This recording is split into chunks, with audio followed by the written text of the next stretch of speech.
we're back. We are We are live. back.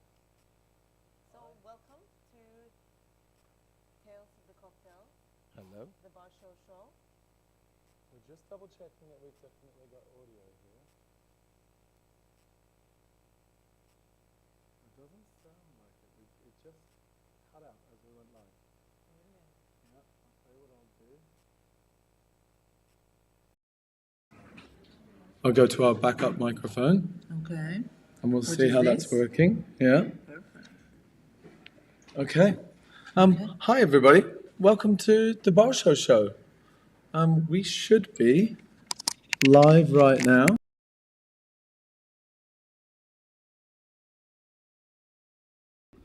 We're up and running. We've got a good show today. We Very have a good show excited. today. Very excited about the lineup. A lot of. Okay, sorry, that was my wife calling me. She's probably calling me to tell me that there's something going on. Okay. All right, so we have an exciting lineup of guests coming in.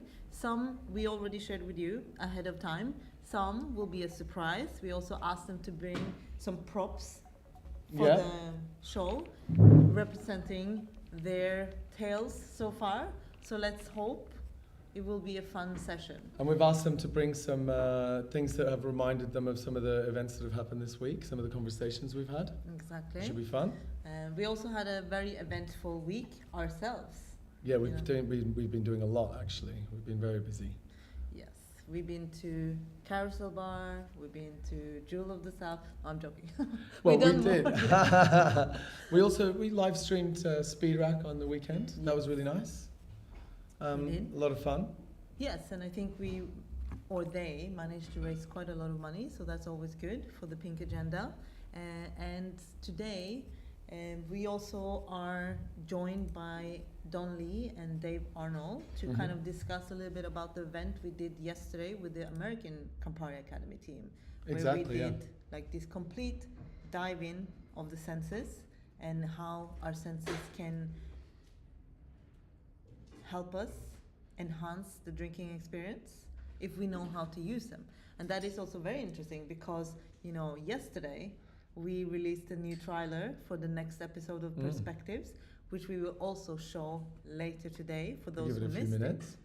it. And it's a very exciting episode where we have Professor Charles Spence teaching us about the senses. We have Nikki Segnit, who's the author of Flavor Thesaurus, teaching us about understanding ingredients and why it's so important. So it's a really nice 3 months we are going into. So the next session is kind of the the mindset and the cerebral kind of part of tasting and flavor. Yes. I think as a bartender, you need to kind of understand both your ingredients, where they come from, why seasonality is such an important topic when it comes to flavor. But also you need to understand how your senses work and how to kind of get the best out of the ingredients and how to communicate that to the guests, because it doesn't really matter what we do if we can't translate it into a language that the guests can understand, and they can understand why the glassware matters, the bar top matters, the temperature, if you're in a good mood, if you're in a bad mood. And many times I've been to a bar where they've explained the cocktail, the process, what they've done, and if I hadn't already kind of studied cocktails and understood cocktails, it would be like, what are they talking about? No, exactly. Yeah. And I think this is also important for many bartenders to understand this. Like, the reason why a lot of guests automatically goes to their default cocktails, which is, a gin and tonic or a mojito or a whiskey sour, these kind of things, is because it's intimidating. Because they don't understand, they don't want to look like they don't know what they're talking about. And it can be tiring as well. Like if people have busy lives, they just want simple things when they go to enjoy themselves sometimes. Exactly, and I think part of being a bartender is tending the bar and taking care of the people inside. It's not about necessarily only drinks. Come for the drinks, but you stay for the hospitality. Exactly, yeah. That should be a t-shirt. That's my favorite. I thought this was your favorite. Drink classics. Well, it's my everyday shirt. I think I've come up with a new idea for a shirt this week because I've seen We've seen a lot of cocktails being made, and hundreds of, even thousands of people lined up for those cocktails. I want to make a T-shirt that has a Nike swoosh. Just do it? Just batch it. Oh, okay. But maybe you should also add like drink good classics. This is really positive because it's kind of like drink classics, and then people will order more classics. If you keep ordering more classics, people will practice it. As they practice it, they get better at making them. So it's kind of like the more we drink them, the more they'll improve. Does that make sense? Yes. I'm being optimistic. Yes. As much as I think possibly so. can. Well, it's a good thing to be optimistic. But also, if you think that Dean is still wearing the same shirt, he's not. He actually has 10. I brought 10 of them with me. One was pink for Sunday. Yeah, I brought a pink one for Speed Rack, and I've been going to places, and the guys have stopped asking me for ID because they're like, "I'll drink classics, you're okay." He also brought one white, which is the one he's going to wear when he's flying back, and that's the white flag, when he gives up. I resign, I'm done. Too much. Too many Manhattans. Mercy, please. I'm already losing my voice. I'm only halfway through the week. That's crazy. And so far, what was the best drinking experience that you had since we arrived? I can't remember who it was that made it, but I tasted this like tequila and strawberry drink that had, I think it was sherry. Oh my God. It was amazing. I can't remember who made it though, but that was delicious. And then the second would have been Chris Hanna. Like I don't know whether it's just being a fanboy of brilliant bartenders, but if I go to someone who I like love and respect, it's almost like my brain sugarcoats every drink that I have. Not making them sweeter, but I'm already in love with the drink before I taste it. I'm biased. Yes. So I had the opportunity to get him to make me a brandy cruster, and we're all very busy. He was very busy. He was doing lots of different parties, so I had to go in when it wasn't open, and he took the time out and made me a brandy cruster. It was delicious. That's good. That's good. I got a video of it. I can share it with you guys later. Amazing. I can't wait to see it. Yeah, it was really nice. And so I think one thing that we should tell everyone watching at home is if you have any questions, if you have any comments, please comment below. And if you have something interesting to say, Dean will relay. I will relay it to our esteemed panel of guests. Exactly. Yeah. And also, if you want to be a part of the chat, you can actually just chat with Dean here on the side. So what you're seeing now is the back of house. This is not where we're going to be shooting most of the show. This is where I'm sitting with all my gadgets, and I can just have a little type here, and we're on the comments. Just check that it's working. Smiley face. See? Technology. Yes, exactly. And so Dean will be having the conversation and relaying those questions, and then we'll ask on camera. Right? And I'll be working on improving the audio as well. Exactly. Constantly. Yes. Cool. So, who are our I first think, guests? I think we are very ready to to welcome our first guest. So yesterday, as we said, we had the biggest event of the week. Obviously, being biased because we are Campari Academy. So. But we had a full-on sensory experience, and part of that was the flavor lab, where the guest could come in, experiment, and see different techniques that will help them make better cocktails. And part of that experience was Don and me having this deep dive into infusions, the good, the bad, the ugly. Not the ugly, actually. We didn't do anything bad per se. And then we also did clarification and carbonation with Dave Arnold. Yes, and there was a few other things going on. There was like a We also smoking did thing. You might not have noticed, but there was a lot of smoke in the room. Yes. We did also smoke a few Negronis. We did had a carbonation station, a different one, and we also did a milk wash and clarification. Milk wash, Like a milk punch style. Yes, exactly. Okay. So basically, splitting. Oh, that's just reminded me I left milk in the fridge. Which fridge? The one at home. If Hopefully Electra's watching, also- I'm sorry. Hopefully also has split at this point and not grown legs. Well, I think I will move over to the other side and welcome our guests. Okay, Is that good for you? let's get over to the couch. Very long walk Alright. today. And here we are. Boom. Alright.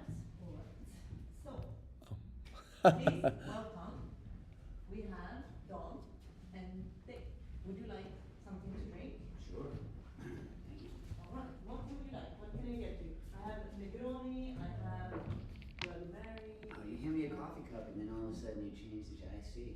What are you gonna have? I have, well, I always want myself a Campari Spritz. Okay.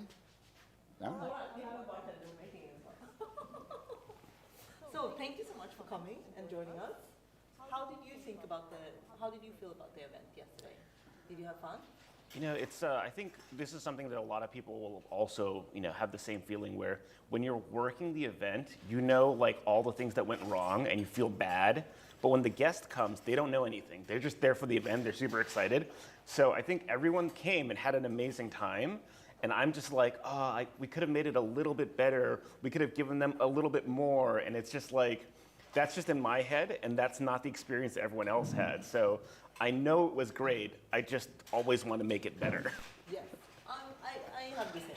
I always immediately go into a room when you're doing an event and you see the flaws first, the mistakes, what is missing, and that's it. No? Yeah, it's Yeah, tough. I also I personally just have a bad time judging how things are going over sometimes. But yeah, just so I ask people afterwards, like, how was it? You know what I mean? Like, what happened? You know what I mean? So. But one of the things that I really enjoy with both of you is that, normally when you tell someone, oh, I would like cucumber garnishes and they need to be thick.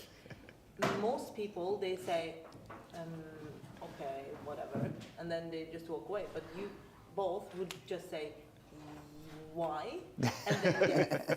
Or yes, and then why. Yeah, peeled, unpeeled. Exactly.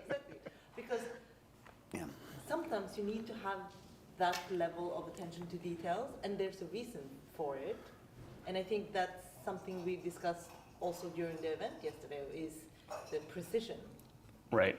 I think, especially, working with someone like you and, with other folks who tend to think like us, when you see an instruction like that, you know that they did it for a reason, right? And so mostly when it's asking, it's because I'm curious. Like, I'm like, ooh, do you know something I don't? Why did you do it this way? Because should I be doing it that way? Which is great. And then sometimes you look at a menu and you're like, wait, why are they doing it this way? Like, sometimes it feels like they picked the technique or the thing before they decided the flavor and the thing they were trying to achieve. So part of the fun, of the strawberry experiment that we were running was, so for the folks who weren't able to be at Tails, so Monica was doing this delicious strawberry drink that Dean alluded to, and the idea was a lot of times I think people will choose a technique because they're interested in it, because they think, oh, that's cool, that's interesting, that's something that's new. I see so many other bars doing it, and they're like, I want to do it too, which is great. People should be curious and people should try new things. But they haven't done the experiment before where they try all the different techniques and decide what's delicious to then make the delicious thing. So in the same way that if you were picking a product, right? If you were making something with gin, you would make that drink with a bunch of different gins, and this gin might be great in a martini, that gin might be great in a Negroni, but they might not be the best when you switch them. In that same way, with doing just simple infusions, with strawberry, there's a lot of different ways you can do that infusion, and picking the technique to do a cool technique might not be the most delicious. So we gave people a bunch of blind tastings of strawberry infused into Cinzano Bianco, where we did the kind of just, if you were to do it a la minute, muddled, strained immediately, very quick. And we did that with fresh strawberries, frozen strawberries. We did it with, like old school Charles H. Baker style, 3 weeks at room temperature, fresh strawberries, frozen strawberries. And then we did a modern technique doing sous vide, in a bag at 135 degrees Fahrenheit for 2 hours, and then fresh strawberries, frozen strawberries. And the idea was just taste it with an open mind and be, inspired. Which one did you like? And what did you like about this versus that one? What, was it the freshness? Was it the acidity? Was it the brightness? Was it the sweetness? And then be surprised by what the technique was and then want to play with that technique rather than starting with the technique. But also, in true Don Lee fashion, you didn't just, you're not like, here are the things, taste them. He randomized, put color dots on the tasting samples, and then randomized it so it looked like a twister board. You had no idea, there was no sort of one is first, one is second, one is third, because he didn't want it to be prioritized by position, right? And I mean, that's like classic Don. If you don't know Don, that's classic Don. You know what I mean? But do you think that this is something that is lacking in today's kind of training programs? A lot of this learning or teaching people how to trust their own instinct and kind of this cognitive assessment where you taste something, you have to think before you get the answer. Because I remember when I was trained as a young bartender, it was mandatory every week. You did a blind tasting of 5 liquids. You didn't know what it was. You needed to give an answer before you received the correct answer. Right. And it wasn't about failing. It's about learning how to read your palate. I think the operative word is the one you just used, that idea of failing. I think so many people are afraid now of failure. And so many people are afraid because of, I think, social media, where you see this idealized version of a drink, an experience, or whatever, and everyone thinks that 100% of their life must be this Instagram perfect thing. And obviously that's not the reality. We all have our lives. We all, wake up however we wake up. But then in terms of making a drink, and especially if you're trying something new, you really only learn through failure. It's by making the mistake that you realize what you did wrong, what you can do better.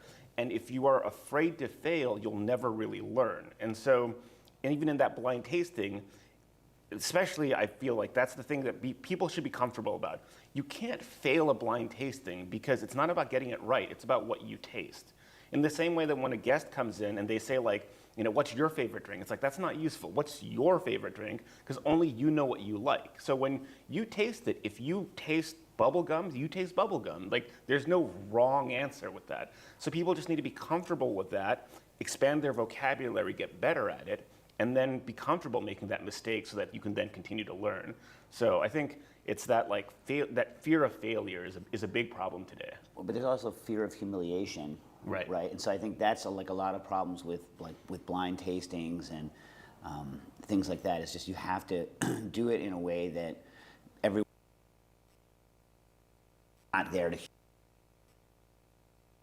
because it can be nerve-wracking, and that's when people get defensive, and when they get defensive, they can't learn anymore. It can be harmful for them in a public environment. Yeah. I mean, I don't know what it's like for somebody who's like growing up now in a post-cell phone age where everything's being recorded all the time. There are so many mistakes I made that I'm so thankful that wasn't recorded, that isn't out there forever, right? Oh my God. Yeah. Oh my God.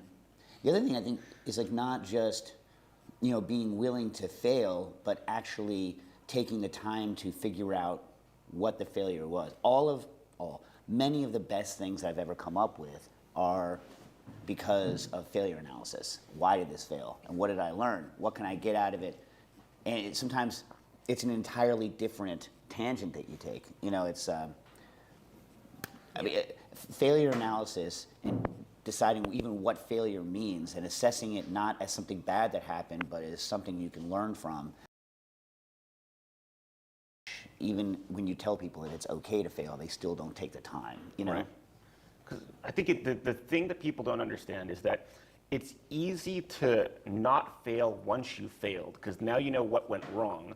Where it's very difficult, if you succeeded, what went right is a much harder question that I don't know. Like, if something is super successful, there's so many things about it. I can't tell you why this was good. But if it was bad, I can tell you exactly why it was bad and never do that again.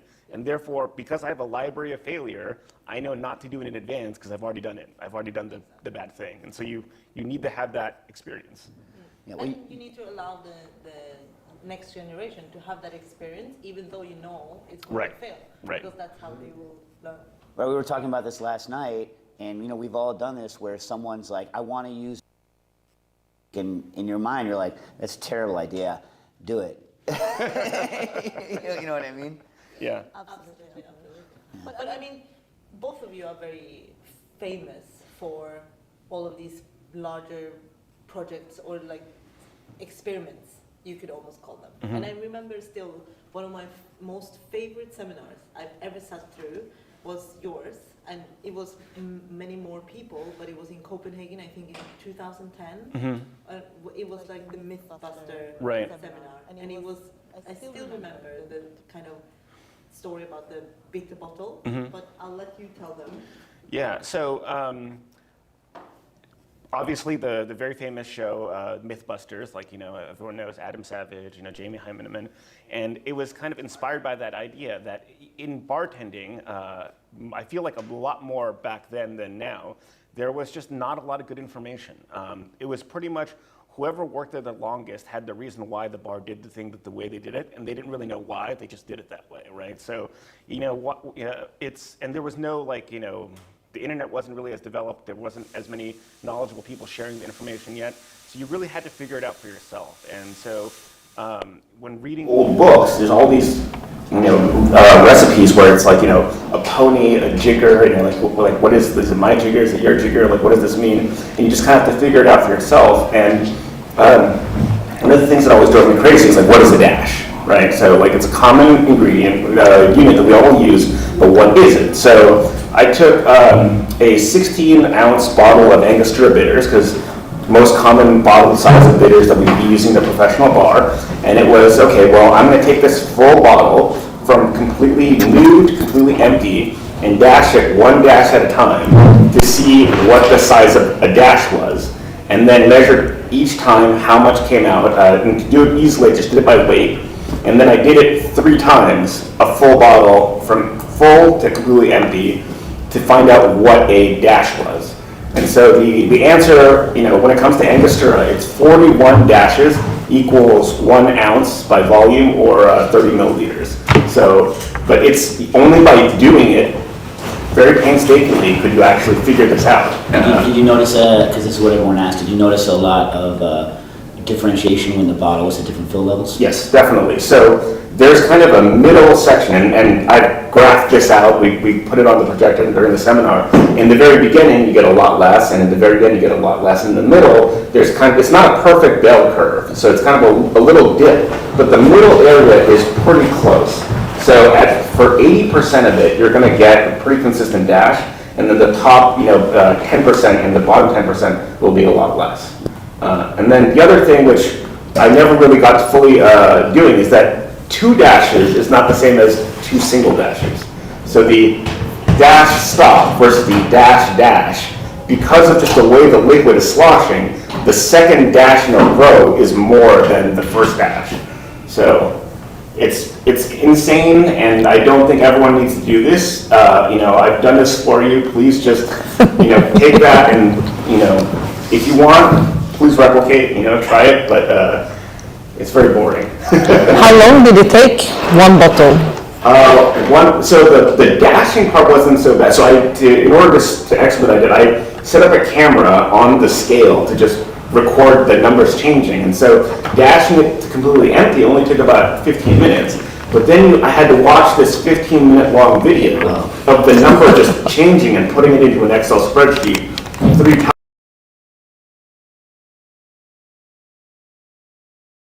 The recording of the numbers, which was really painful, but yeah, there's still no cheap option for like a USB or like a wireless scale that goes directly into the computer. Yeah. And like, I've wanted that so many times. Because it exists for like things like temperature, like data logging exists, but there isn't really a data logging on a scale, at least not one that I find. Not one that's cheap. You'd have to like make your own. But the other issue is that most consumer grade or even like mid-grade scales, they're not, over long periods of time, they're running self-calibration features. So weights that slowly change over time are not as accurate as taking the thing off and putting it back on again, you know? Right. So and temperature fluctuations are a huge problem. Scales are a pain in the butt. And, you know, Right. I really want an under the hood, like give me all the controls scale. Right. But, you know, I haven't had one yet. But I feel like also you're the guy that would invent that because you Kind of invented a lot of other things that taking science, expensive things, making it available for bartenders, less expensive. Yeah, so like part of my kind of early career in the food, industry was at the French Culinary Institute, and my job was to look at all the fancy equipment and then see what was going to be useful for people in the industry. And so I've always kind of felt that while I love the really expensive stuff, it's useless. You know what I mean? Like, it's not going to have like a wide impact, and if you're doing something that only 10 people are going to have the money or the program to do, it's not as rewarding as taking something that you think is really cool and trying to figure out a way that it can be available to a bunch of people. So, yeah, I mean, specifically the centrifuge. I mean, we were using centrifuges for a long time, and there were a couple people buying these big ones, but they're not only are they expensive, but no one has the space for them, and you definitely can't have two. And so, you know, like that's the problem. And I did work on it for a scale. The problem is you only have so much time in life, and you have all this work. So, like, I literally at home have a pile of scale parts where I was like making these balances, and I'm like, I can't sell it because also you have to be able to sell it. Or I was like, I can't sell this. I can't sell this. So I stopped making it. Right. I started making a rotary evaporator because I know what's wrong with rotary evaporators. I know exactly what's wrong with them. You know, and I'm like, I could do this, but then I'm like, but why? No one's going to buy this. You know, Right. A very small number of people will buy it. I'm going to have to put 3 years of my life into developing it. You know, I don't know. maybe AI could help. You know, yeah. I mean, the real problem with stuff like this is that, you know, ideas are not enough. There's like a lot of work, and, you know, you think it's a difficult process getting your team together on something, getting a manufacturing thing where those people aren't even really accountable to you. Mm-hmm. They are in a way, but they're not. As a small manufacturer, you know, you are kind of at the mercy of the factory and the engineering team, because if they don't want to deal with you, they won't. They'll just write you off because you're a small player. You are without worth. You know what I mean? So it's hard, yeah. It's really kind of when they're between projects that they'll fit you in, and you really are at the mercy of that supply chain. It's weirder than people think. And it takes a long time also from prototype until finished product. Oh, yeah, so much longer than you think. You're like, why can't you make it? I can make this in my garage in a month. Why is it taking you 2 years? I'm like, well, you know, I got certification, and the motors don't come in, and you know what I mean? Anyway. The people you plan to buy it from went out of business. Now you need to find another people. It's a huge pain. I have a question actually. If you could delete from the memory of all bartenders, like one technique, what is your least favorite technique? Oh, man. Oh, wow. Okay. I'm a stickler for words, and words have meaning, and I feel like people just need to learn what things mean, because it will be easier to explain to other people what you actually want if we all use the same vocabulary. And so it's not so much that I want to get rid of the technique itself. I just wish that the word for it might be different, or if people could actually use the correct word for it. So specifically, you know, the example that I can't get away from because I'm associated with fat washing is the word washing. So fat washing as a technique, great technique. The term fat washing, terrible name. I can't change that. That's the term everyone knows now, right? Somebody came up with another term called milk washing. Also terrible name. Yeah. But has the word washing in it. So there's a bunch of people who think that they're both the same technique. So the number of times someone has come up to me and said, oh yeah, fat washing, I love that technique. Yeah, I made a milk punch. I'm like, different technique.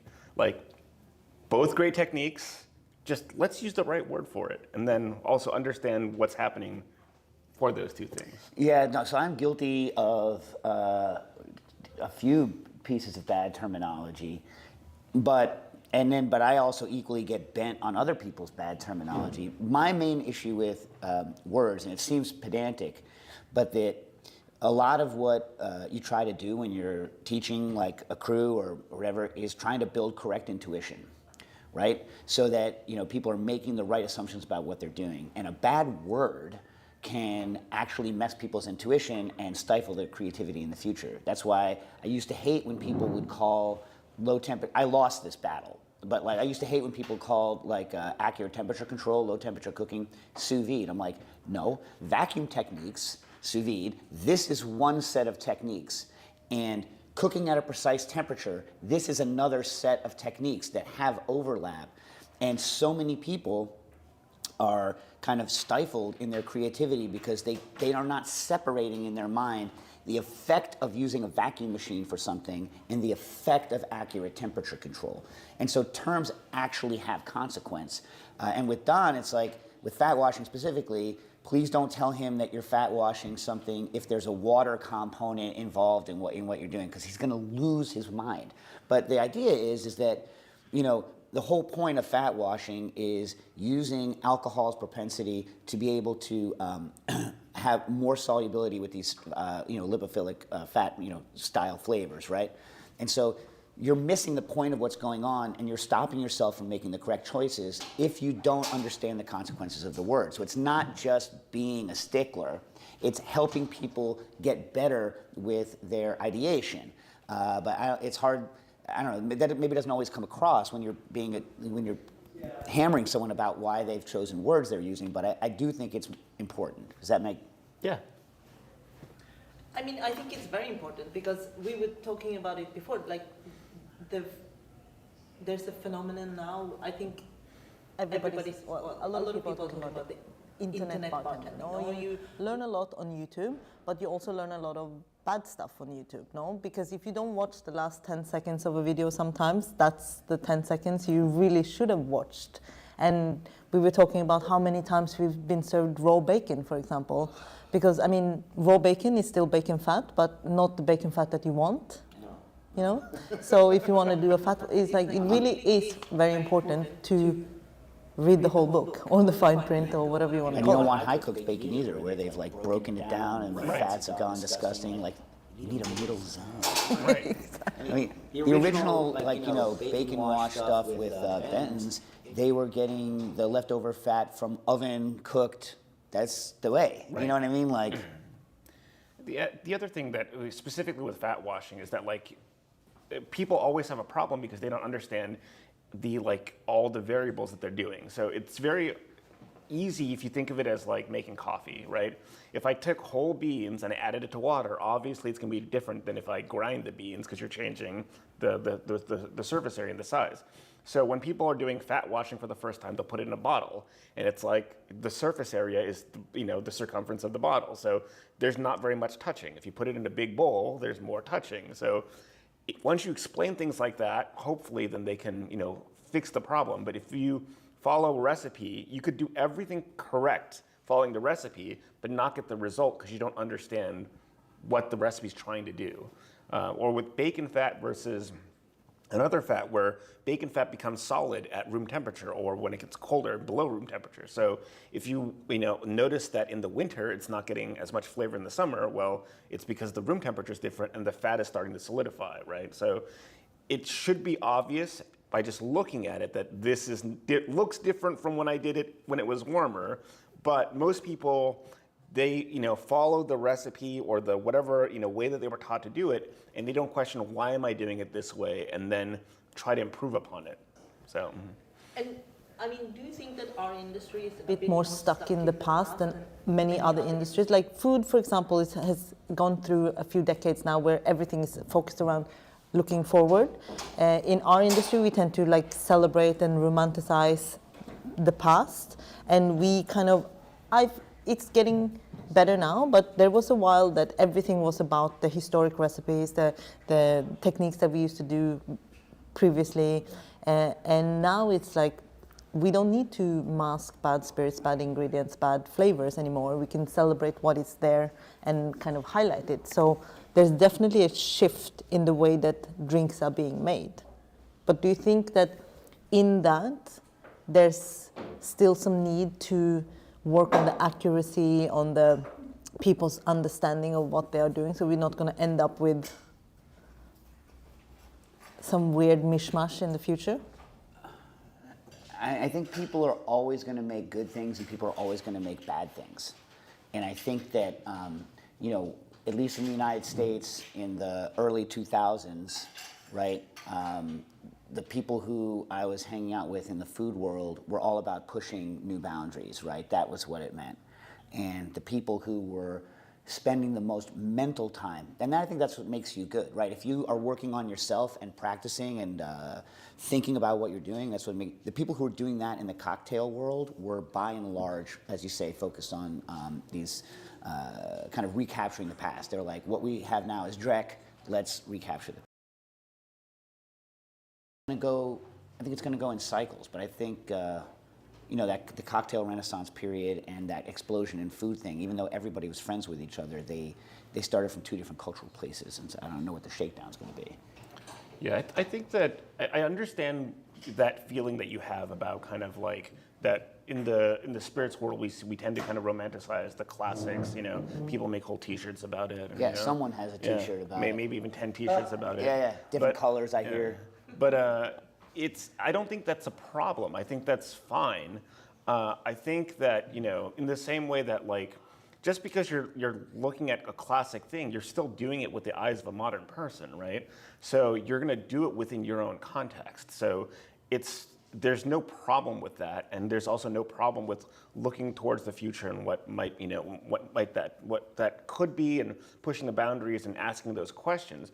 I think the problem is when you just don't think about what you're doing and really look deeply into it. So if you just take some kind of accepted wisdom from somebody, you know, and they may be 100% correct, but in the transmission of that information, if you just took the wrong piece of it, then that will become useless and will eventually become a not so delicious product. So ultimately, you know, I hope that everyone trusts their tastes and makes the thing that is delicious, rather than worrying about whether it's modern or classic or whatever. Pick the thing that is delicious, you know? It doesn't matter how modern or how old it is, as long as it's delicious when you put it in your mouth, right? And I think it also, for me, I don't really care what your personal project is as long as you take it seriously, right? You need to give yourself, like, here's why I'm doing what I'm doing. I have a reason for doing what I'm doing, and now I'm just gonna keep working on myself and never stop thinking that I can be better, right? So if someone chooses one cocktail book from the, you know, early cocktail book and it's like, I'm only gonna focus on these recipes, but every day I'm gonna be like, how can I make that a little better? What happened last time? I respect that. I would go to that bar, I would have that drink, but it's when people don't have rails. Yes. Right. But so you would say that what I'm reading from both of your answers is that, you know, a recipe is not necessarily a locked-in formula, because it is okay. Adapt to kind of the time you are in, you know? You do it unconsciously, even if you are following the recipe, right? Even if we're using the exact same jiggers in the same bottle, I make it, then you make it, it's not going to be exactly the same, you know, just because of the way we make drinks. So it will be a little bit different, and you unconsciously will be adapting it. It's just you need to accept that and then embrace it and try to always be trying to make it a little bit better. But I also think that, you know, earlier you mentioned about when people look at a menu, they're often intimidated, they don't know how to order and things like that. I think so much of what we do is about communication. So there's definitely this like recipe part of it, there's how do we make it, there's the like kind of back of the house issues of it. Then there's this whole other problem of how do we then communicate this to the guest? And I think something that I was certainly guilty of is that in the beginning, I wasn't thinking about how do I do this for the guest. I was doing it for other bartenders. And so, I would make, whatever the drink is, it doesn't matter, the name of the drink would be really clever and other bartenders would be like, oh, I get it. It's a reference to this book, to this ingredient, to this technique, whatever. Customer comes in, no idea. It's just two random words. Why would I order this drink, right? And so at the end of the day, thankfully now people have a little bit more of a vocabulary about classic drinks and things. So like a drink that I made in the past where it was a play on an Arnold Palmer, so lemonade and tea as an old fashioned. I called it the Reverend Palmer because Arnold Palmer, and I was using Elijah Craig. Elijah Craig, the person historically was a reverend. So if you know that, it's clever and it's a fun name. If you see that on a menu, what is a Reverend Palmer and why would I order it? If I were to do that today, I would call it either a Arnold Palmer Old Fashioned or a 50-50 Old Fashioned, so everyone who reads it knows what it is and they'll order it, and I would sell more of that. Yeah, you would get the life suit out of you by Arnold Palmer's estate if you did that. Right. that's like the 50-50, yeah. or the half and half. But he's infuriating when he's right. The arguments we would have at existing conditions, and then he would we made this drink at existing conditions where we went and got this crazy water. Like we would drive 3.5 hours. We would harvest this water in kegs. And it sounds dumb, but it's very strongly flavored water. Like it actually made a difference. This isn't this is a very specific water. And of course, we're like, oh yeah, we're gonna do clarified, clarified grapefruit juice, and we're gonna carbonate it with tequila, very like a mild, tequila. And we're gonna sell it. And so I'm coming at it from all these angles. We're talking about the water. He's like, yeah, this is a Paloma. I'm like, crap on you, Don. And he's like, we're gonna call it the Saratoga Paloma. I'm like, no. We sold infinity of them because we called it something that everyone knew what was going on. Right. And then it just had the word Saratoga on it. So what does Saratoga have to do with Palomas? And then there's a story that you draw someone in, but they're already attracted to the drink. And so I was like, oh, he's right about stuff like this. I just get bent. You know what I mean? Right. I mean, one of the other most successful drinks at our bar was one that Garrett made, which is now everywhere, the Beachcomber Negroni. And, he made this, first of all, this delicious, grapefruit thing inspired by Don the Beachcomber. And he, made this Negroni variant. And we were like, well, what do we call this? And he had all these great ideas looking back at the history of tiki. And I was just like, Beachcomber Negroni. Just, you got to make it so that it will sell. And it is incredibly successful because everyone just gets what it is the minute you see it. So I hate myself for it, but it works. Well, if it works, it works. Right. Well, I'm conscious of time, so you have a book signing you have to go to. So we are going to release you. And if you are welcome to stay if you want to. No, I'm happy to hang out. We are going to take a short little break. And Dean has been out on an adventure, which he will share with you at home.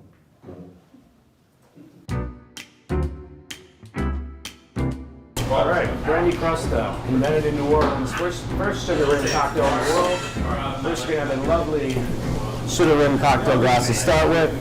Then we have Angostura bitters, maraschino liqueur, orange, curacao, cognac, and lemon juice. So first, we're going to do 3/4 ounce of lemon juice. Then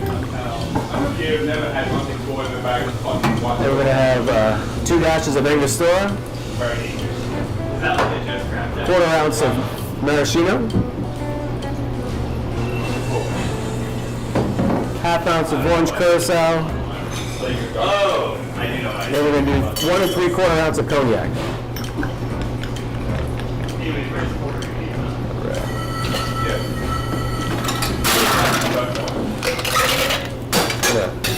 Shake with ice.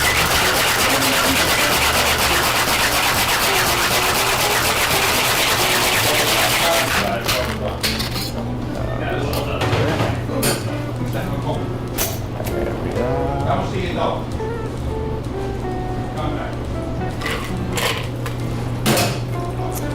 with the lemon peel. There we are. Brand new crust, my friends. You want to come back and try, my man? Amazing. I am going to come back. Nice. Good to see you. Awesome. Thank you so much for your time, man. Hopefully, good to see you guys. All right. Let's.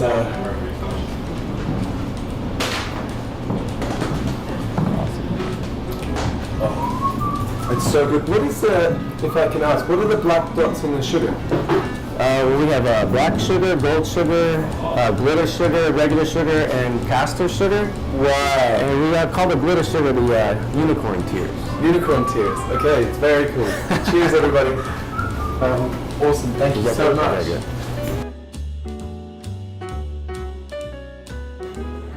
So Don has been at Jewel of the South and had a brandy costa from Chris.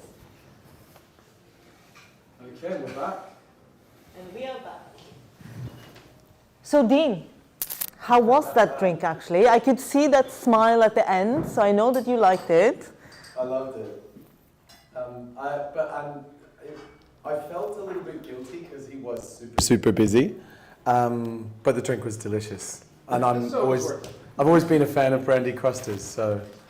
And so why is that drink so significant, not just for New Orleans, but also for Chris? Because it's one of his, I mean, he really took ownership of it. Well, my understanding was that in 1855, if that's the right time, that bar was opened by the previous Jewel of the South was opened and was where it was created. Am I completely wrong? As far as we know. Oh, This is the problem. You know, when people invented drinks 150 years ago, they didn't get out a little notebook and say, you know, on July 7th, 1855 at 10:44 p.m., I created the brandy crusta. Done. Put it back in your pocket. You know. Like they have Instagram. No, and today it would be just like tick. yeah, there's just nothing to market. It was famous for being Joseph Santini's drink because Jerry Thomas said so, who apparently worked in New Orleans, and nobody else said anything, so it went down as Joseph Santini's drink. And but it was probably his head bartender anyway, this guy George Ittman, who did it, because Santini wasn't really, by the 1850s, he wasn't behind the bar. He was sort of the host and the business owner and doing other stuff. He was being rich. He was being owner. Yeah. So, I don't know. For those joining us at home, you probably have noticed that we have had a change on the couch. So now we have Dave Wondrich, who should not need an introduction, but we will do it still. Basically, the foremost authority on cocktail history, I would say, and probably Certainly one of the authorities on cocktail history. and probably have forgotten more about drinks than we will ever know. I've certainly forgotten more about drinks than I know. It's you know, every year it gets harder, but to remember all this stuff. But it's so the reason why we invited is obviously because I love having conversations with you about drinks and anything else, but also because New Orleans specifically is kind of historically one of the cities that has created a lot of classic cocktails. It's got a culture, and it has like a canon of New Orleans cocktails, which you know is great. Most cities never really reach that.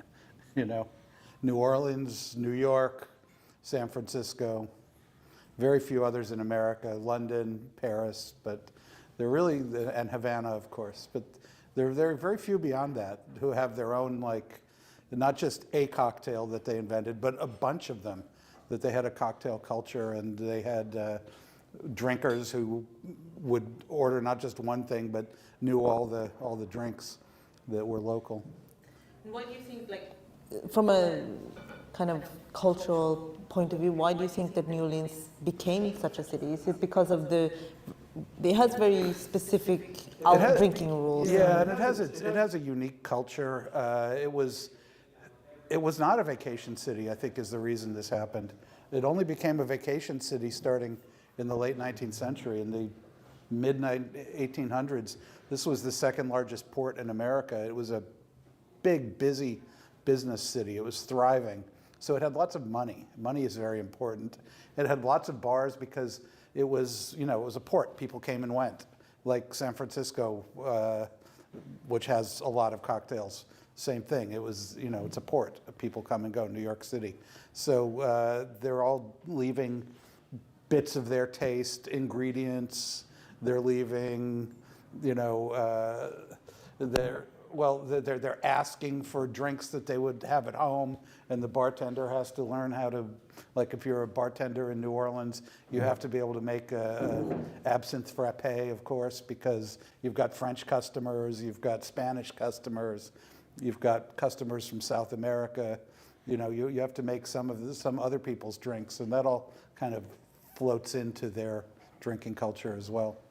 And so, in your opinion, what is the top 3 New Orleans classic? What is the most famous ones? Well, the Sazerac, the Ramos Fizz, and probably the Hurricane, although that wasn't even invented here as far as I can tell.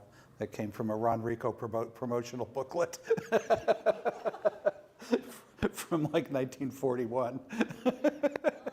I know, it's right there, it's in there, the Hurricane Punch. It says serve it in a special glass, and it doesn't tell you the glass. It doesn't describe the glass, but clearly it's that chimney glass. Yeah, so it was wartime when they started serving them at Pat O'Brien's in like 1943, and I think they started serving them because if you wanted to buy whiskey, whiskey was highly allocated, so you had to buy a lot of rum from the distributor, and then they'd sell you some whiskey. And there were some American types who would only drink whiskey, nothing else. Bourbon bros before there were bourbon bros, but, and they would come in, and so you had to have whiskey for them. But everybody else was happy with the Hurricane. They picked one that had 3 ounces of rum in it so they could go through the rum, and away they went. But, that's the most recent.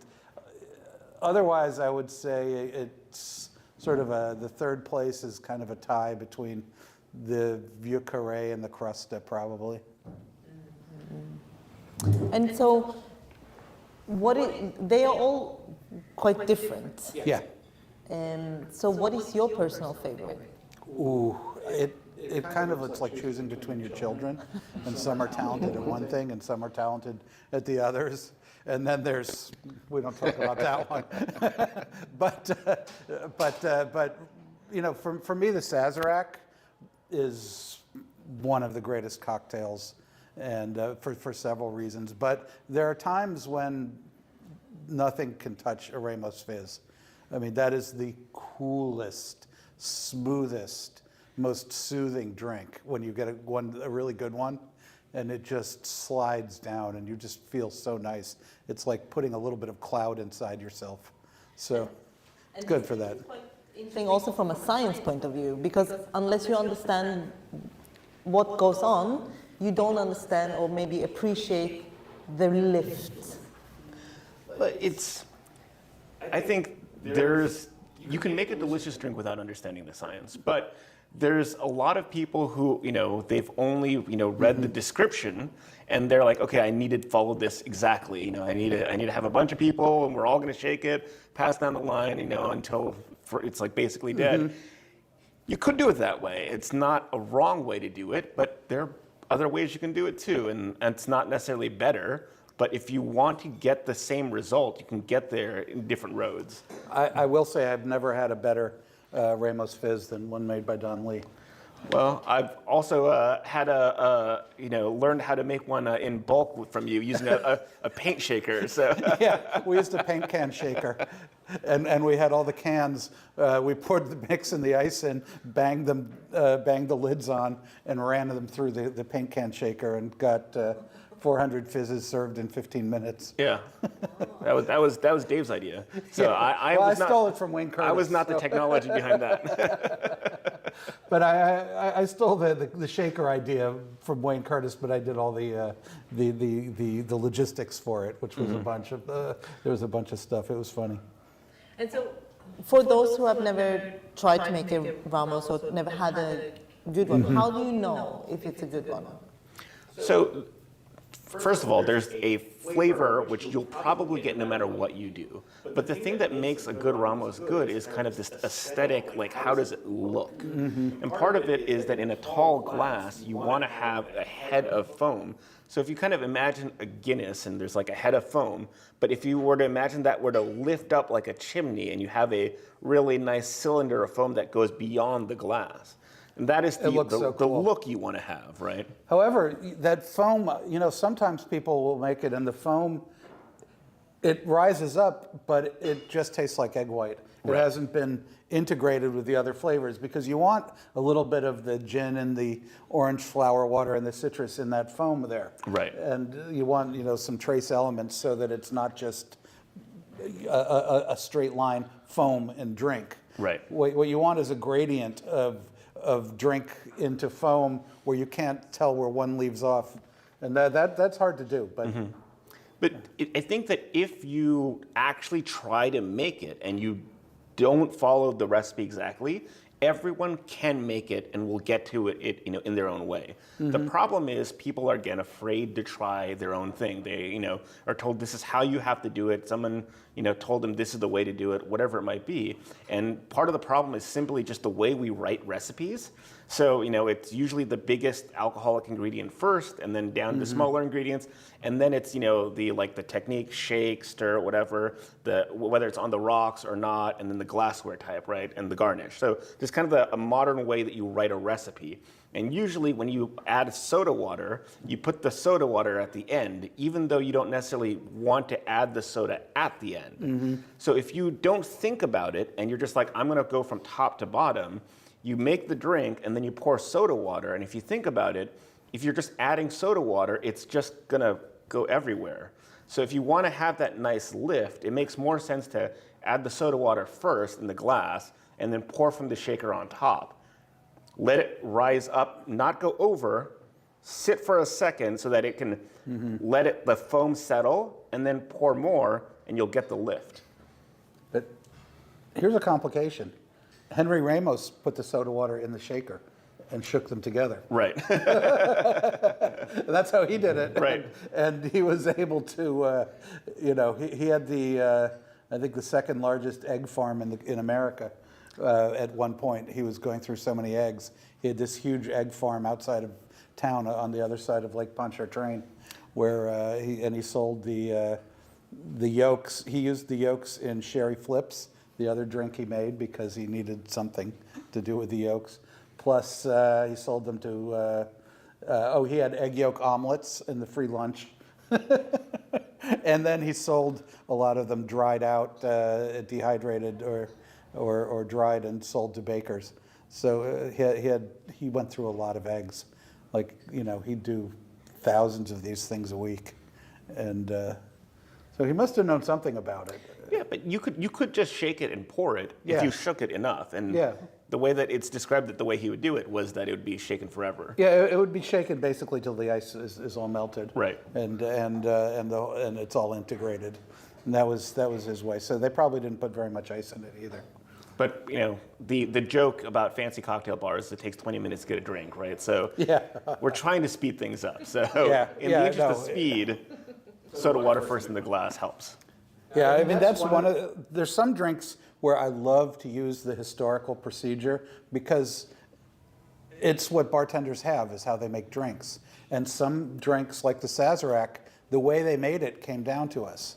And I would never make it in a shaker or in a big mixing glass and do that, because that takes all the fun away for me. And it takes the link to these guys at the Sazerac bar, Billy Wilkinson and Vincent Murray, who made the best whiskey cocktails in New Orleans, according to reputation, and that later became the Sazerac. But the link to them, and then there are a bunch of classic cocktails where they have different ways. They're not made in a standard way, and a lot of people like to just blow right through that and say, no, I don't care, I'm going to make this. And it's good if you're a busy bar for service, etc. But at the same time, that ritual is a link it's part of the drink. You know, it's a link to these people who didn't write books and didn't you know, have autobiographies, and we don't have their notebooks or anything. What we have is the rinsing the glass with absinthe, maybe throwing it in the air. That seems to have gone back to them at the Sazerac bar. We have the using secretly Angostura bitters as well as Peychaud's bitters, because they were selling Peychaud's bitters, but so they didn't put it in their written recipe that you should use Angostura, but their secret recipe used Angostura. And there's stuff like that, you know, that is just like parts of how they made this. And you stir it in one small bar glass and strain it into a second one that's been rinsed with absinthe, and you do this whole rigmarole that you could easily do in a big mixing glass, and it would be much easier. But you lose that sort of that thread that pulls you back to another time and place. And it's not just, you know, good for you. Customers like that too. I mean, a lot of customers, one of the reasons they like classic cocktails is because of the stories behind them, and the stories speak to them in some way. And so if you can evoke these, you know, if you can give a living link to this tradition, it's kind of cool, I think. And it can be good business. So the question is, how many glasses have you broken throughout the years, spinning the absinthe? I should not say this. I've never dropped one. Whoa, that's interesting. Now they're going to be falling on it. Yeah, I know. I definitely broken quite a few. Too many glasses.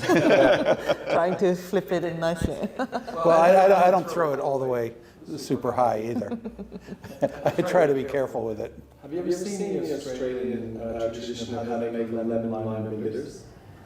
They fill Angostura bitters into a glass, Yeah. and then they flick it up in the air, and then Angostura bitters flies out of the glass, and then lime cordial and lemonade. Nice. It's very No, I haven't seen that. That's great. Well, Paul Gustings at Two Jogs used to he'd spin it and then he'd just dump it on the bar floor, behind, you know, on the mat behind the bar. I thought that was kind of baller. And Tujag is also famous for another drink. Well, supposedly the grasshopper, but there's no real proof, and there's stuff that kind of indicates that might not be. There was a grasshopper fizz, for instance, with most of the same ingredients already by 1910, and that was way before they supposedly invented it. But you never know. They could have taken the fizz and made it into a short drink, but I haven't found any proof of that. And they serve it quite in at least for me, I never seen it anywhere else except for that. There, they serve it in a flute. Flute and with brandy in it. Now the brandy is a great idea. Mm-hmm. That really makes that drink. You added an equal part of brandy, so it's creme de menthe and creme de cacao cream and brandy. Suddenly, now you're drinking. You know, that's a really good drink. My favorite thing about Two Shots, though, is Monday night. Red beans and rice. Oh, well, that's always good. I mean, anywhere here. You know, that's another local traditions. I mean, they're strong. And cornbread, red beans, and rice, you can't beat that. And so there's a few other there's a few other bars that obviously for many different reasons are very famous in this city as well. So what is the first place you go? When you come to New Orleans, where do you go first? I usually like to go see Mario at behind the bar at the Napoleon House and have him make me a Sazerac. Only he's been making me Sazeracs for 20 years, or you know, at least 20 years, and so it just does my heart good to see him still there, you know, and it's just a little ritual. And then, but I'll never have two in a row there, because Sazeracs are really bad drinks to have two in a row of. Then you start drinking, and you start drinking a lot. So I'll switch to their Pim's Cup, which has practically zero alcohol in it, and I'll kind of go back and forth. So just to pace myself. The what is it? Central Grocery, home of the muffalata, is unfortunately still closed, and Yeah. so you can still get it at Napoleon House. They have a little like set aside section now at the bar where if you're waiting for a takeout muffalata, you can have a Pim's cup. So it's like this, like literally like this is only for people who are waiting for the muffalata. Pim's cups here, so it's a great little hospitality thing Yeah, there. I mean, that's kind of great. Yeah. That makes your life more fun. But I feel like 10 years ago, when you would go around in New Orleans, there were Pim's cups everywhere. Yeah. And it kind of disappeared. It's mostly, you don't see it so often. You used to get them at like the Columns. They might still do one way out on where St. Charles Avenue. But in the Quarter, I don't think a lot of people make them anymore. But Two Jug still does. And what's your favorite? What's your first stop? I feel like because the Mondeleon used to be the home of Tales of the Cocktail for so many years, it was just going to see Marvin at the Carousel, but he retired, so. I know. I don't. I walk in there and I'm disoriented. You know? I mean, so much of New Orleans is about personal relationships, and that was always the best part of the bars. Is you'd go in and you'd see your bartender. You'd see Chris Hanna at the French 75 bar. Right. And have one of his lovely French 75s, which they still make there, and they're just as lovely. But they don't have that little Chris Hanna touch. Right. But still, going to see Chris McMillan at Revel. Yeah, of course. That's, I think the bartender's bartender today is Chris McMillan still, and another, a history enthusiast. And, my God, yes. He specifically, like New Orleans, just digs through the old newspaper archives and is a fount of information. And where do you like to go? Well, my first stop was always French 75 for French 75 because normally I drink it with cognac only here. Yeah, same. Because in London you would always get it with gin. I've always known it as a gin drink. Yeah. And that's how it first came out. But Chris does he makes such a good case for the cognac version. Also, his proportions are very, very precise, and there's only like 1.25 ounces of cognac, and and he measures everything, and everything is just exact, and it's not a big drink, thank God, because I've gotten in serious trouble even on the small ones, because it's one of those drinks that tastes so good. You just say, oh, yeah, keep them coming. I'll have another. Why wouldn't I? And next thing you know, you've had 4, and the monkeys behind the bar are chattering at you, the little wooden monkeys. I used to always have like 3, like there for French 75. I used to go to Monteleone always for Bloody Mary. I don't know why, but I like the spicy Creole touch that they add to it. And then I used to go to Old Absinthe House, but more for the kind of historic. The history in that place. I went a little nuts a couple of years ago when I was writing for the Daily Beast, and I started to write an article on the history of the Old Absinthe House, and I realized I would have to break it into 2 parts after I was halfway through it, and so I said, all right. And then I did part 1, and then I started it on part 2, and I needed to break that into 2 parts. So it ended up 4 parts and like 16,000 words, something like that. It was this huge thing, but it's the oldest bar in New Orleans, and it's so historic, and so much stuff happened there. It was a nasty bar in the 70s. It was involved in the heroin trade. It's had its ups and downs. It's had all kinds of stuff happening there. It was a speakeasy run by Mamie Kelly, who ran the biggest nightclub in Panama, where all the sailors went, and she personally bounced them. If they acted up, she was 5'10" and muscular, and she also ran she bought the Old Absinthe House for a while. There's people like that. There's so many stories connected with it, and so many individuals. And I think it's also very interesting to see how, like, in a bigger context, how bars have always been so important in the wider society, even though people don't necessarily acknowledge it. Because most of the time we focus on the restaurants, we focus on the chefs, we focus on, restaurants being community hubs. Mm-hmm. But bars are community hubs in a very different way, but probably more important way, because you go to restaurants with people you already know, and you go to bar to meet people. I mean, here they've been community hubs ever since the beginning of New Orleans, and usually in good ways, sometimes in not so good ways.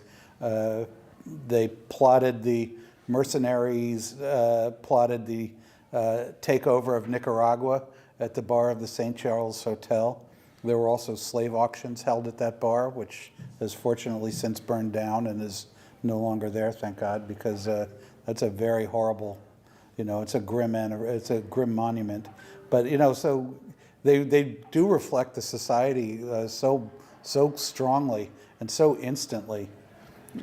Well, so this is something I know that we've talked about in the past. I don't know if you've ever heard this term before about the third place. So this is I'm not sure if it's a sociology or an anthropology term specifically, but it's this idea that everyone has multiple places. So usually the first place is your home. So at home there's the person you are at home, and often that is generational. So as a child you're a person, as you become a young adult, as you become adult, and like the parental figure, there's the role you play in that place. And then there's the second place, which is where you work, and then you have to be professional. You have to live a certain kind of set of values and culture that is not yours. It's the workplaces, right? And then what is the third place? And that third place is where you get to be your true authentic self. And for some people, that might be a church or like a community center or something. But for so many of us, it's the bar. That's where you get to really be authentically yourself, and you're not beholden to the responsibilities of the home or of the work. And in many ways, it brings out the best of us, but it also brings out the worst of us. It's true. Because it's your true self. And sometimes that's not such a nice person to meet. Right.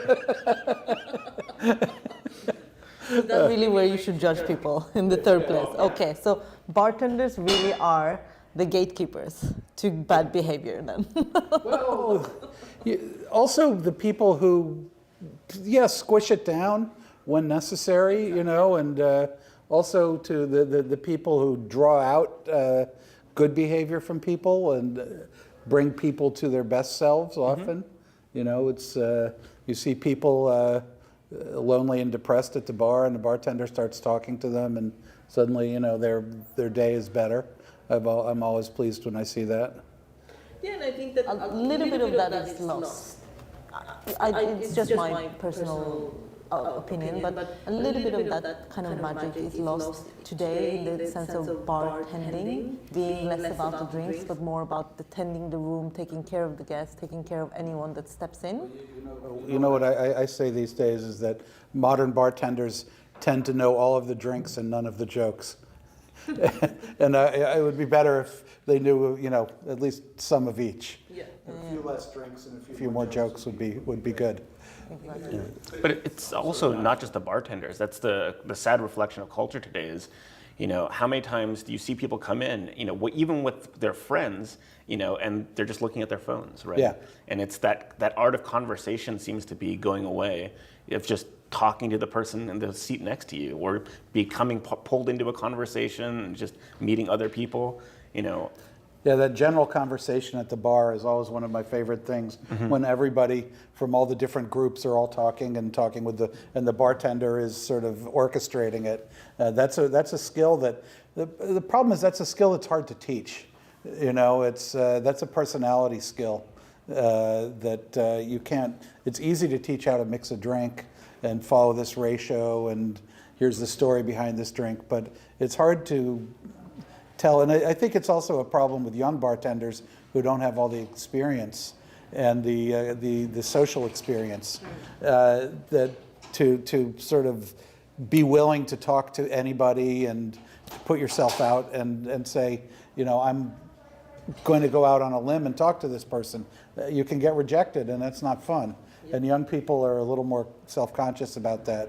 When you're older, you have a little more social sort of experience and sometimes social skills until you get to my grumpy old age, and then those go away too.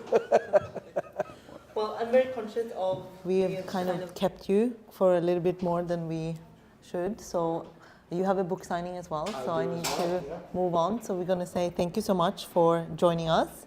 And Dean, what's your favorite New Orleans cocktail? Again, that's like picking your favorite child, but I've always been a fan of the Ramos Gin Fizz.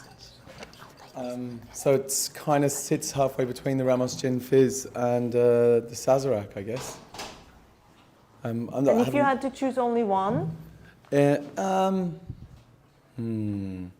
I had to choose only one, I would probably choose the Ramos Gin Fizz. I love it. Okay. I'm a Ramos Gin Fizz fan. And you would also like, and this is not a like criticism or something, but I'm sure that you're also the kind of person that will come in on Saturday at midnight and order it. Yeah, I've gone into bars and ordered multiple Ramos Gin Fizzes on a busy shift. Specifically from Eric Lorenz. Yes. Last time I went into Quaint, his new one, other people ordered a Ramos Gin Fizz on my behalf because I famously order Ramos Gin Fizzes from Eric all the time. And then they drank it. I didn't even get any. Really? You just got the blame and none of the I got the blame. I got the None of blame the and none of glory. the foamy deliciousness because Eric makes a great Ramos. But now I'm going to chase, after hearing about Don's Ramos skills, I'm going to chase Don Lee down I could for see one. that on your face actually. Immediately. As soon as I heard that sentence, I could see that that's the reaction.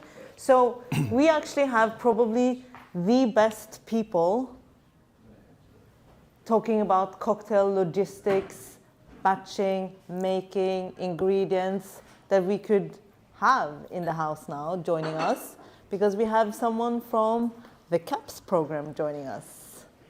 We have Trevor, Amazing. and I will give you a and microphone. Sorry. Hello, and hello. Have a seat. Would you like a drink, or is it too early? No, it's never too early for the caps. Exactly. So we have champagne, Negroni, we have Bloody Mary, we have beer. I think it's a champagne kind of event. It's a champagne kind of event. And how are you? How are you? This is- Have a seat. Yes, if you want. There's also a camera behind you, so you can. There's multiple cameras actually. It's always under the... Watchful eye of Dean and his Ramos Gin Fizz. Fictional for the time being. But thank you so much for joining us. I know that you are probably the busiest people this week. So did you actually sleep anything? I sleep. I'm clocking about 4 hours a night, give or take. So more or less, no. More or less. So the reason why it's so special to have Alexis and Trevor with us is because basically you run the CAP program. And the CAP program, for those who don't know it, is a volunteer program run by Tales of the Cocktail. And you make essentially every single drink that is served throughout the week. We batch and prepare every single cocktail that gets served in every single seminar room, and all of the various tastings that occur in all the seminars as well. This year we have a really, really fun opportunity to create a lot of the cocktails for the Singapore residency. And then the Catalyst Lunch, the cocktails everyone will be enjoying at the Spirited Awards. It's thousands of liters of cocktail throughout the week. And how do you keep track of everything? It's one might describe it as organized chaos, I think. We have about 50 different spreadsheets that are all shared across a variety of people who need to know. What do you think, like 90 plus email threads happening? Lots of email threads, yes, definitely. Have you ever seen A Beautiful Mind? Yes. Yeah, the scene where he has all the papers up on the wall. I feel like at some point today we were there, we had like all these papers up on the wall and everyone was like doing one of those numbers. So it feels a little bit like that, lots of information. Matrix on the mirror. Yeah. And so, thank you. And so for those who don't know the CAP program, it's been a program that has been there since the inception of Tales. The CAP program started a few years after Tales. Basically, 2008 was the first year of the CAP program, and I think there was just a handful, about 15 bartenders, a lot of them from New York. Don Lee was there, who was just with us. And basically from there, it grew and grew and grew. So the first years were very much make it up as they go along. I joined the program in 2011, and by the time I got there in those 3 very short years, it was had gone from a lot of batch math on cocktail napkins at 3, 4 in the morning. Either had they gotten an hour's sleep or been up that early, I'm not sure. And then cut to nowadays, we have like fully automated ordering recipe engines that create batch math with a snap of a finger. So it's developed quite a lot over the last 15 years. So you have a very particular system. So if you are someone who wants to be part of the CAP program, you have to apply, first of all. So early in the year, the admissions are opened. Anyone from anywhere in the world can apply. You just have to be a working bartender. Yes, or kind of adjacent a little bit. So somebody who maybe doesn't work behind bars, but maybe they do events and work with, bars that way. So it's shifted to a little bit more adjacent as well. Yeah, we've had brand ambassadors come through our program. Bartenders have recently left the industry. We had a liquor store manager one year. This year we have a high school teacher who's got an interest in bars and wants to get into like a mobile bar business. Oh, wow. Interesting. And so once you get through the, what's it called? The application process? Yes, thank you, like that needle.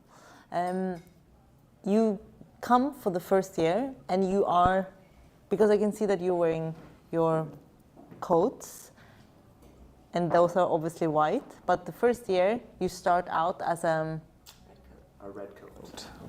So a few years back, we developed a hierarchy system, and not to create like a pyramid system, but mostly due to being able to find out who is responsible for doing what. Red coats are very easy to spot in a crowd, so we want to make sure that if we lose somebody or we need to find somebody, we can grab 2 reds and go. The next level up is the gray coats. They're kind of like our returning middle management style. They're responsible, each one responsible for 10 red coats. And then above that, we have the black coats. Give that one. Yeah, black coats I guess you could classify them as assistant managers. So responsible for overseeing a team of gray coats with all of their red coats. And then the kind of idea is that they get to lead at the beginning of the week and then begin to pass on those responsibilities kind of midweek. And then at the end of the week, the applicants who are red coats kind of get to step up and lead at the end of the week after watching and seeing and being hands-on. And so I think for many people, they don't understand how much logistics and times and accuracy and timing goes into serving all of these seminars, because how many seminars now in a week? Oh, I don't even know that number. Don't There's about, I think 20 a day plus. Plus now this year 4 residencies, each one with 6 cocktails. So 20 seminars means that there are, at least 2 or 3 samples going out on each. So there's a lot of coordination. Big time. So the run of show for each seminar will be directed by the presenter and the panel who are producing, whatever the topic is. Sometimes it's very easy. It's a glass of champagne to welcome the attendees. Other times it is 4 cocktails, a preset tasting. Sometimes it's 10 or 8 tasting items on a tasting mat times 160 seats. So we have to coordinate the dropping of upwards of 1,000 tiny little cups in advance of the seminar. So we always work with the presenters starting at the beginning of May. And we have those dialogues via email, text, WhatsApp, phone calls, Zoom calls, and they can be long and lengthy, and tons of information gets dumped on us. And we have to sift through all that and create an organized event where 3 people who have never met each other before a couple days ago have to execute and put on an amazing show. So the guests get taken care of, the presenters have a great time. And so obviously, or clearly, it's very hard work. So what makes and drives people, bartenders, volunteers, what makes them want to come and do this for free, I might add? I guess maybe I can speak personally to this a little bit. It was an opportunity to connect with peers in my industry. I worked at a job which, I didn't get a lot of time outside of work. It was very intense and stressful, and so coming to Tales of the Cocktail as not an attendee but as an apprentice allowed me to connect with other people doing really cool things in bars, mentors, peers, people that I looked up to, and quite honestly, some of my best friends today. I don't think that I would have the network of contacts that I have, today in 2023 had I not apprenticed in 2016. So I kind of feel like that is an invaluable resource. A lot of people are in one city, at this one point in one time every year. And if you don't travel a lot or you don't have those connections to begin with, it can be really hard to build those. So that was just, for me personally, I think a lot of people do love to come here to build those connections. But at its core, we talk about it being a mentorship program in which,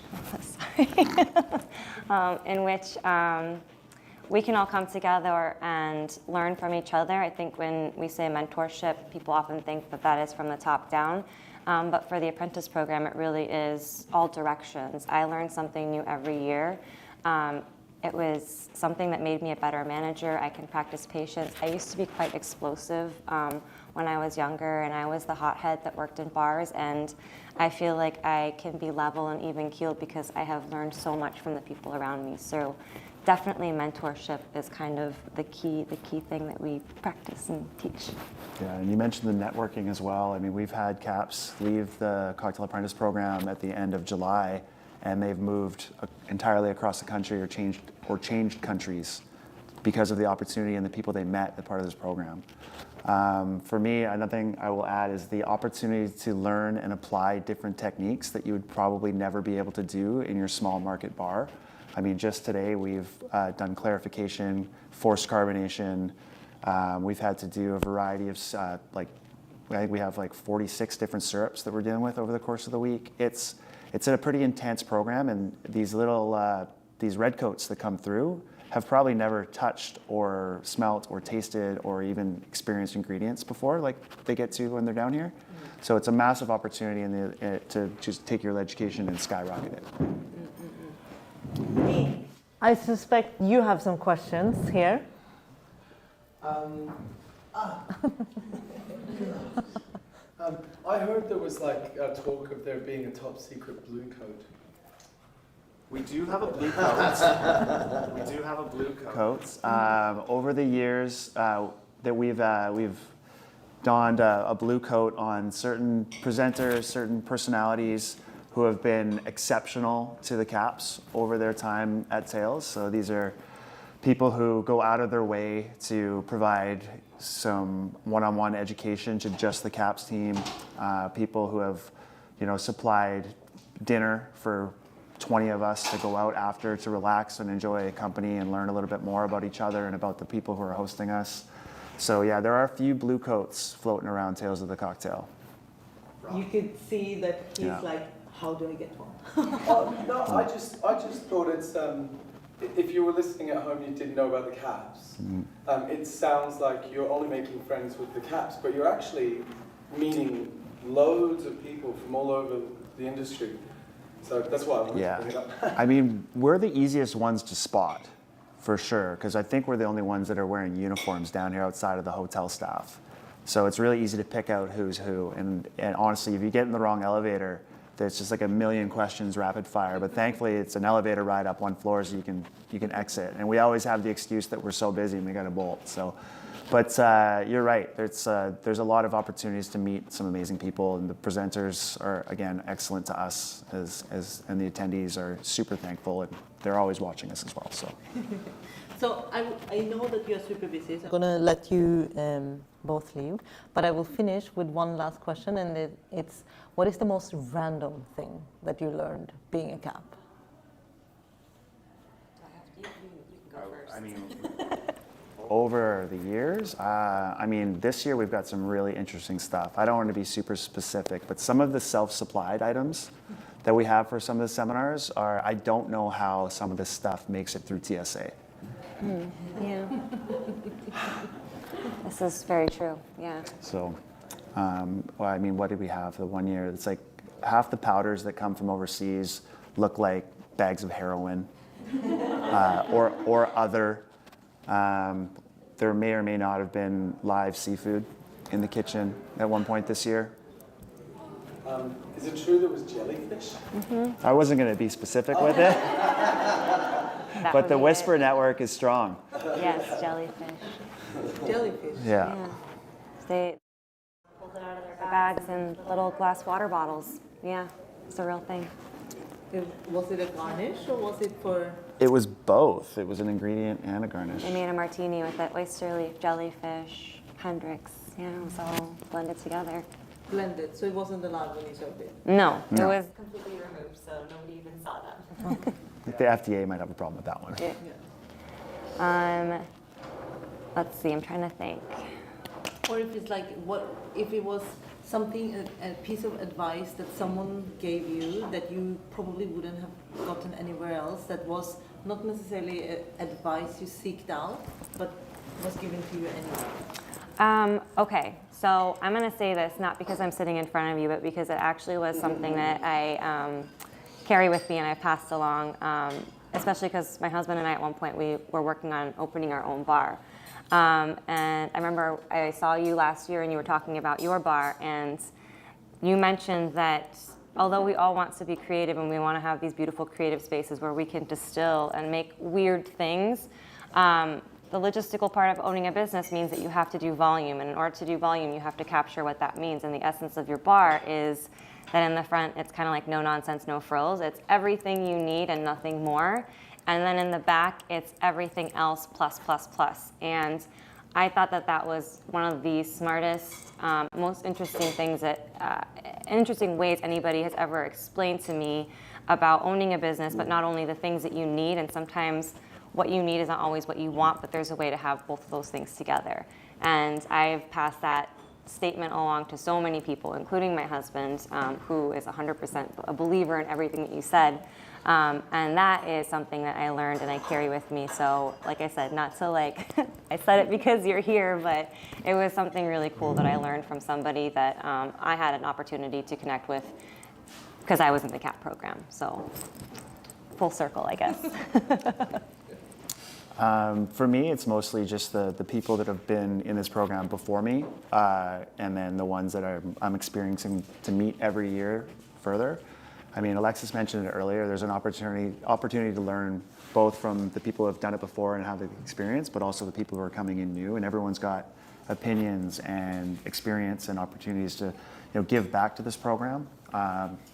The Redcoats are just, they're little worker bees, and it's amazing the stamina that people can attain when they come down here to just stay out late, get up early, work all day, repeat for 5 days in a row. I think the one thing is like, it's such a good passing of a torch.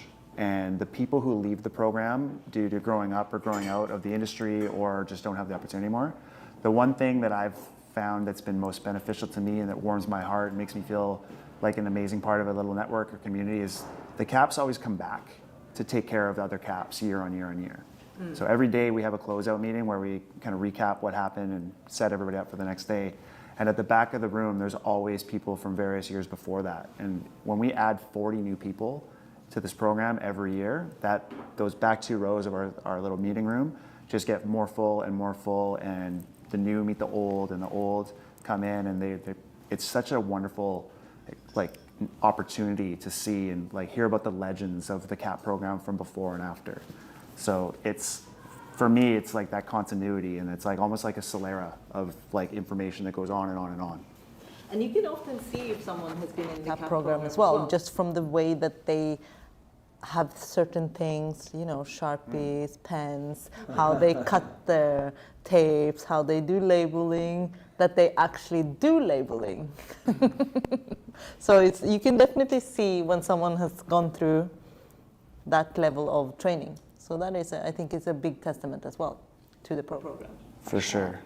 Yeah, the trimmed tape was something that I learned real quick and really the hard way at the CAP program, because I was the rip label guy before. Exactly. have changed. Heart kind of like, oh. Well, thank you so much for coming. I know you are super busy, so we're not going to take more of your time. But if you are free to hang around, please do as well. Sure. Well, Thank you. No, of course. Dean, anything to add? No, just thank you. I don't want to take any of your time. I know how busy you guys are. Thank you so much. All right. So I think we are going to take a 30-second. Actually, this is a stupid thing to say because I know it's 60 seconds. We're going to take 60 seconds to show our 60-second trailer for our next episode of Perspectives. There is a real lack of understanding about what the difference between taste and flavour is. 75 to 95% of what we think we taste, we're actually smelling. If you learn about flavour, it's like learning a language. 就像在另外一个不同的世界一样。 상큼하다, 시큼하다, 시다, all meaning like sour, but a little bit different type of sour taste. If I had to give up one sense, it would be my taste.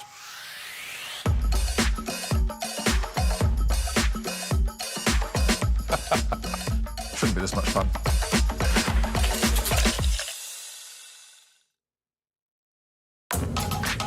There is a real lack of understanding about what the difference between taste and flavour is. 75 to 95% of what we think we taste, we're actually smelling. If you learn about flavour, it's like learning a language. 就像在另外一个不同的世界一样。 상큼하다, 시큼하다, 시다, all meaning like sour, but a little bit different type of sour taste. If I had to give up one sense, it would be my taste.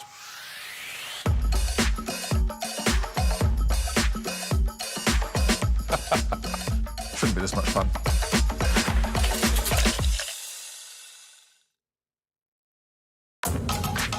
There is a... Okay, 3.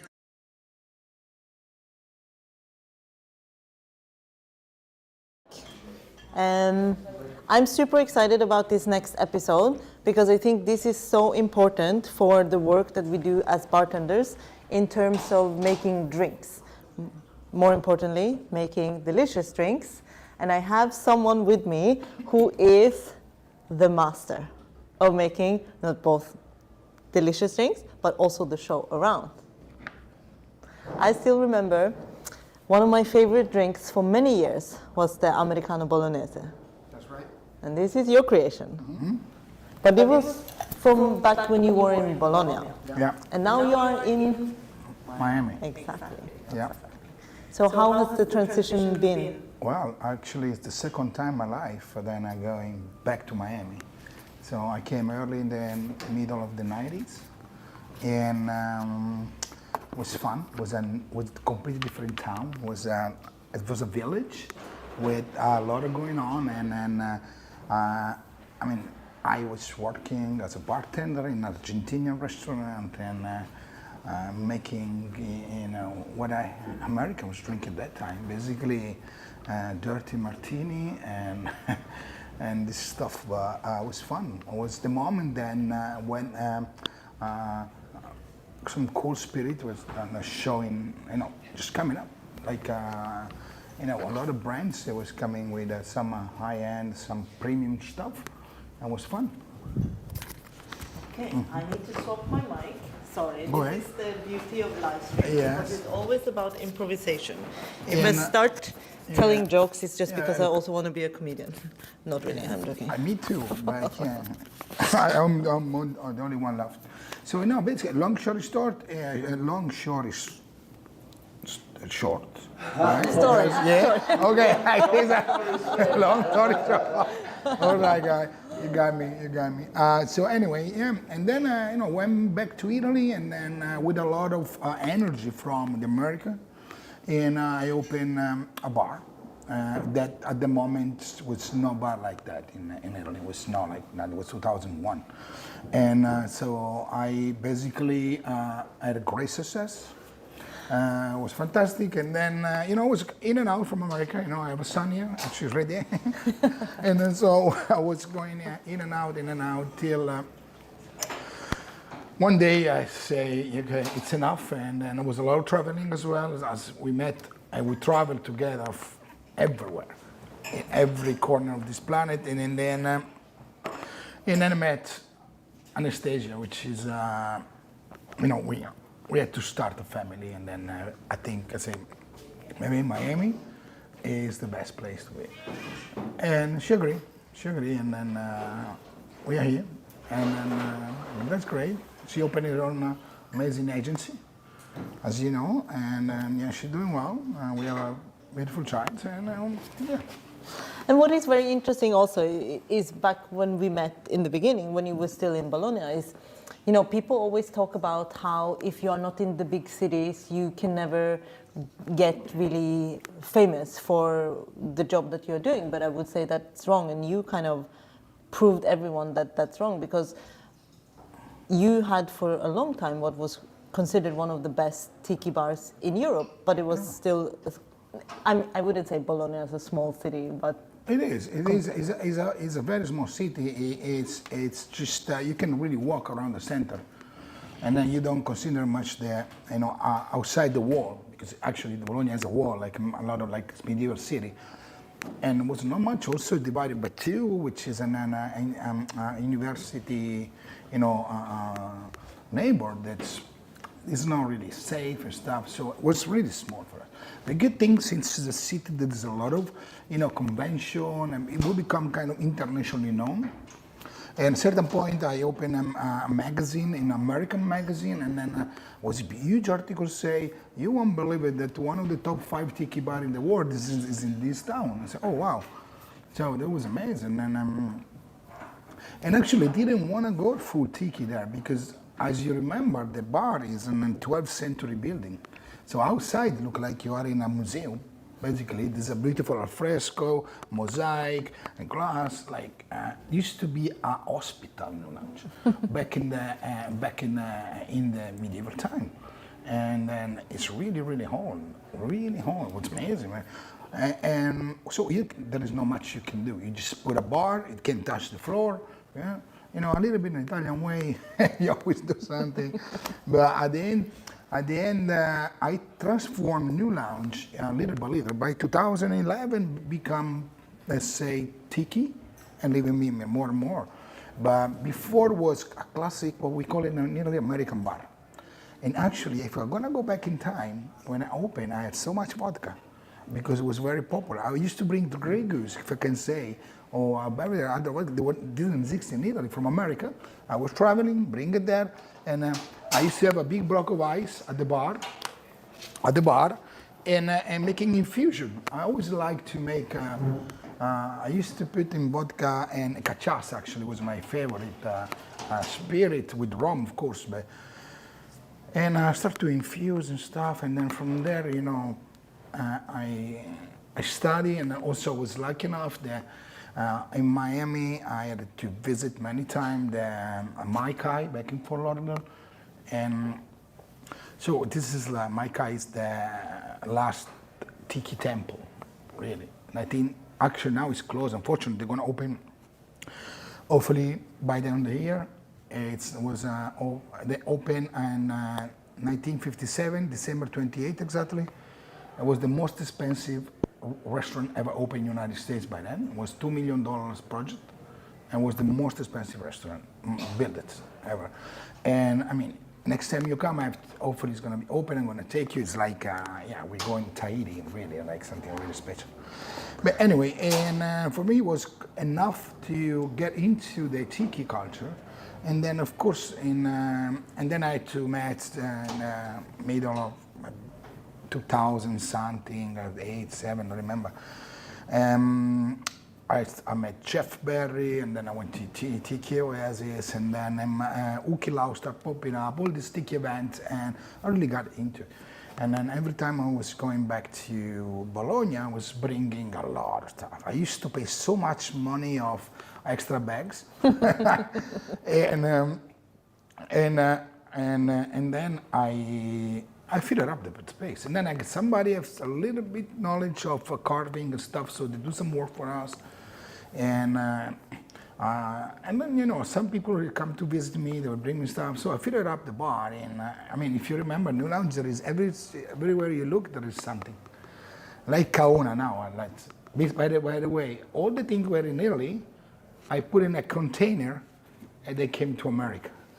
So, and then my wife was so happy when I opened Kaona, because our house was like another tiki museum. She's very, you know her. She's like more modern. She like this thing, this kind of design of like virgin. Yeah, that was like, imagine all these sticky gods and stuff, and yeah. But I think like what is, regardless of the style of expression in a bar, what has always been your style is the hospitality and the genuine interest in people and the genuine, like the generosity, I would say. Yeah, I always say to, especially when we talk to some brand, I want to go straight as a bar owner, and I own a brand as well, and then we do a lot of work for other brands. I understand that people want to see, a brand wants to see numbers, but in some cases we're lucky because they like to work with us, so they don't care much. But also, one of the things I would say, we are very generous, because if you guys come to my bar, you're not gonna leave without a welcome drink, a goodbye drink, a middle drink, and a gadget and something. So I don't want to pay for everything. That's why give me an extra bottle, so I know that this one is gonna go to friends and new customer and old customer. Yeah, generosity in our business should be more common, honestly. And we also have someone else who is very famous for Italian hospitality, and he's like giving me the eye now because we're ambushing him a little bit because he wasn't prepared. But I think we need to also give a microphone to Stefano, because he's like, everywhere in the world you go, there will always be a smiling Italian. An Italian. Buongiorno. Ciao, fratello. Muy bien. Am I here? Yes. How are you? Fantastic. Still alive? Still alive. Still smiling? Always. No bubble gum? Is it because Martin is away? It's because I forgot to take it. I was gonna come in with a bubble gum, but I thought, Don't worry. I'm more shy when I'm by myself, I use Martin as a decoy. Exactly. You put the hat, the bubble gum, and then you just go and play the music. Well, I mean, so as someone who has both left Italy, obviously, and both set up very different concepts, but still very personal concepts, how has it been? How was it to adapt to a new city, new culture, new community? For me, when I left for Australia, I didn't know what Australia was all about. But when I realized, for example, that my morning coffee was as good or even better than Italy, and when I realized that there was a lot of I could make my risotto, I can make pesto, I feel at home, and when I create my own community there, because let's be honest, I have a lot of Italian friends still there, no? Now a lot of Slovakian and Czech, whatever, but it wasn't that a hard shift, Plus Sydney was a very sunny place, so for me the transaction was kind of good, and I felt like I recreated my own Italy, but abroad, So that's how I felt it. He didn't agree when I said that the coffee was better in Australia. No, actually, you have a witness right there. I fight for coffee, really, and then I find my place, and I'm so upset they close on Italian holidays sometimes. The Italian place, they close on Sunday. They're still in Italy with the mentality. So, and then I always get upset when I go to have coffee in a place I don't know, because I give me like a stomach ache. I have the same. I have to find I need to start the day in the right way. With the coffee, honestly, and then good coffee and good breakfast. Usually have my wife looked at me and said, "Why you are still in Italy?" Yeah, but in the morning, if I have a little focaccia with prosciutto cotto, that is the best way to start my day. I can even skip lunch. But if I go and then I have a terrible croissant and then have super bitter coffee, I want to see what happened today. I say, "Can I have a double macchiato?" double espresso or macchiato? Yeah. Which one you want? I say, no, I want a double espresso. I don't know. You can make it. No. What do you mean? I say, okay, I say, can you just have a double espresso and a little bit of milk on the side? Done. What's fun? Anyway.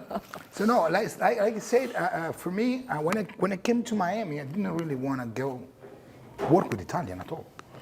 Because I don't say I don't like it, but I don't want to, I left Italy, not for the Italian, of course, but I want to be part of their culture where they live. I like the Miami vibe of, it's very, of course, Latin.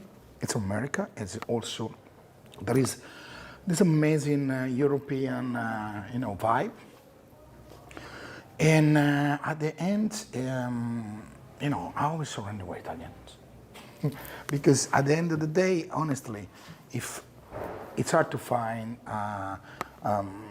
sometimes a good server, yeah, of course you have, but I don't know, but some Italian, they have what we say on a marcia in più, they have another gear sometimes, and but sometimes you need to let go. That's what happens. Because Italian, what the problem when we have with them, they take much confidence, and then they think you are their best friends, and then this is the moment that you have to let go. Because become like a classic Italian style. Hey, and then what? Well, speaking of that, so for anyone who has never been to Maybe Sammy, and you only see the pictures online of either or videos of either bubbles, dancing, singing, or over the top, is it true? Is Maybe Sammy, the life at Maybe Sammy, is it always a party, or is it also? No, I think it's funny because it's a misconception. Because for instance, you cannot stand at Maybe Sammy. So everyone is sit down except us. So we entertain the people while they're having a drink. It's not like a place where you dance, except when you came for work class maybe, and the bar was just full. Someone told me that to put the cherry on the cake, first you need to have the cake. So the cake is making great drinks, have a good style of service, blah blah blah. Everything that happens after, the bubble, the show, is not to be gimmicky. There is always story behind all this thing that we do, and it's just to entertain the guests. But to see the people going like, wow, like they feel like they're in like one of these things where something starts to happen all of a sudden, and they go like, wow, what's happening now? When is the show? Which show? We don't have a show, But yeah, so it's not always a party. It's a bar. It starts become like you go for martini. And then it becomes, a place where you go after dinner. And then, of course, every night we try to, but we do the party for us, to not get bored, not for the customers. But was it a culture clash? Like how was the Sydney nightlife, for example? How was it? I moved there 15 years ago. And I think Sydney was already very ahead in terms of the cocktail culture, because there was a lot of great people there, the expat from London, and they moved down and they started the revolution. Marco, Faraone, Jason Crowley, Mikey Enright, a lot of other great people that I inspire. I look at them, and I go like, man, this is a bar. I could have a good drink. In Italy at the time, I couldn't unless you were maybe in Rome, maybe one bar in Bologna, maybe one in Milano, but I was in Liguria, so for me all the drink were kind of. So there was a nightlife, there was already been, but then there was a revolution when they put this law for a small bar licensing, and a lot of small bars start to pop up. In fact, Sydney took over Melbourne because a lot of operator, No, I'm joking. Yeah, but they did because all of a sudden a lot of people, the climate is better. So there was even a Melbourne migration to Sydney. So, and I think, we just went in there and we saw like the market didn't have the hotel style, which is the opposite of the party style. Because we opened a hotel bar without the hotel. Because we wanted to bring, we had the boys from Artesian, Balash and Andrea. We had Martin from Savoy, and we wanted to put someone with the jacket and get away of the, towel in the back, which is nothing bad about it, but everybody was doing that, so we did something else. So that's the status of Australia, kind of. Because it's always interesting that when you sit and just observe something online, you sometimes miss out the reasons why.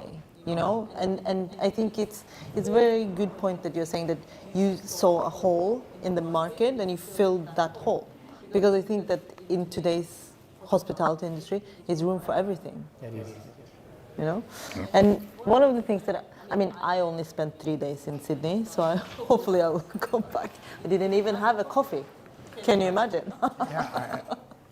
I had great times in great. But he was there during Bacardi Legacy. Yeah. When we did it on the Island Bar. Yes. It was, and I was running there with Marco. It was crazy time back then. Oh, it was fun. I had my sexy colada pop-up. It was great.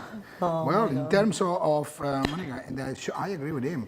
Our bar is like, Exotico is sometimes go too much. We put up a show with, now we have like a crocodile, musk, iguana, and we pull up a show with the treasure chest, with the music of Ennio Morricone, a gong and a fire. I mean, this is like $200 cocktail, plus. But it's like everyone stand up, go take a video, and then sometimes we just, when the night is not that good, I have some birthday girl there, just go, give a treasure chest, half portion maybe, you know, and we go the show, and then the night starts. It's Kauna. It's completely different. Kauna, we did I designed the place like when you go to Disney World.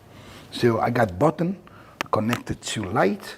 We do lighting, we do thunderstorm, rain, and then when William goes to do the show, we have we serve everything with a cart, bamboo cart, and the tray is spinning. So we got the fire, the smoke, dry ice is like, I spend $1 million a year for dry ice. and then now we have an upgrade, so I put my finger inside what is the water for dry ice and do the thunderstorm. I go like this, so there is rain, people look, what the hell come? So there is also the water effect now. So it's I'm going to quit and come more for you. You have more gadget than me. No, we got a lot. No, anyway, let me tell you something. I brought something for you. I want to bring something for you. But do you think that the role of bars in the future will be more experiments? I like to play with, I think, I always say, to me a bar, to me the best thing about a bar is when you're sitting in the bar, and without knowing that you're doing that, you're already talking to everybody else, So that if the bartender is that good, that you don't have to talk to him and you talk to everybody else, you have a good night. For me, it's all about the people, I think, That's cool. Man, I don't know if you brought that too, but I'm taking that. No, I have one for you. I have my eyes on it. So I have for you, then I have for you. This is part of cool. We have a lot of these with reproduction of our lamp, actually. And this, as an example, custom-made mug. So this is like, I see how you work, guys. So I think I will feel much at home when I will go, and then you're going to feel much at home with it. But we take our job, I would say, not seriously, but too much, because it's most of the training is like the fire or the dry ice, or we have we need to deliver that kind of cocktail when at a certain point of the song. Sometimes, so we need to wait. And sometimes everything is ready and somebody go to the bathroom. You need to wait, you have to go. So there is another psychopath in the world, like me. I like this, finding other people, we all have the same problem. When we talk to bar owners, they go like, the light, the music, and I freak out if I see like a light bulb that is white rather than yellow. Who changed the light bulb, And the more I go around the world, the more I find people who have the same problem. Exactly, but there's a reason why we all fall into the same job, no? Probably. Yeah. But also, it's even here, like. We're all pretending we're fine with this, but Exactly. No, but you're right. We need to do. People, it's like when we start. Why people go to the bar? Because they want to just have fun. They just somebody just need to forget the bad day. Somebody just don't want to go home. So it's still the same. So we need to you mean the most important thing of a cocktail bar is the cocktail. The cocktail has to be good. Exactly. But we're assuming that today, in this day and age, in 2023, with the power of this little phone that we all have, before we need to memorize all the recipe, now you can have million excuses. If somebody comes, ask you a cocktail you never heard of, you can go in the back, I'm going to grab the Don Benedictine, and then you check the recipe and you remake the cocktail. So, I think you mean Grand Marnier. Grand Marnier, Fine. probably. That's why I suck. Yeah, anyway. So, and then I don't know, but we are challenging with this because we have people, we call it the sheriff. You know, in the tiki, there's some tiki guys, they come and they ask you for, can you make it in 1937 Trader Vicq? I say, what the hell? 29 ingredients. Yeah, no, which is, no, sometimes, I mean, yes, but you need to be prepared for that. So, we need to prepare. Yeah, last night I mean, Dean is going to be that guy. He's going to come and ask, like, can I have one Ramos Gin Fizz and one 19 whatever? Well, I was going to say I had the same type of thing working in London, but the classics. Yeah. So I had a bartender come in one time and order a Italian probably. a Ramos Gin Fizz, a Lou Blazer, Tom and Jerry, and business in the same order, which is just impossible. The word ends in that order. Okay. I still made it. I know. I mean, yeah, this is something that you should, I mean, in our case, we need to have knowledge for all the classic, definitely. There are people that just want to challenge you, or there are people that want to know if you can make it, so they can tell their friends, oh, you know, they don't know, oh, you know, it was good. And yeah, also the challenge we have a huge collection. So we have 585 rum, I took yesterday. So, and then when people start asking questions about the single crazy rum that Luca Gargano made that I never bought the bottle, somebody gave it to me, and then it's not even the list, but it's there. You know, I don't have time to check everything, you know, and it's hard. It's hard. And then I think it's, I mean, the bar has definitely changed a lot over the years, and even more kind of in a faster way the last 5 years. You know, we've seen more changes happen and a bigger switch or shift in the way people drink. So I think that, you know, is there anything wrong with bringing a little bit of fun and games back into bartending? I don't think so. You know, like growing up, I mean, I'm not gonna reveal my age, even though everyone knows my age, but like, you know, when we grew up, we had Cocktails and Dreams, Coyote Ugly, all of these like bar-related movies that were about having fun more than about the drinks, no?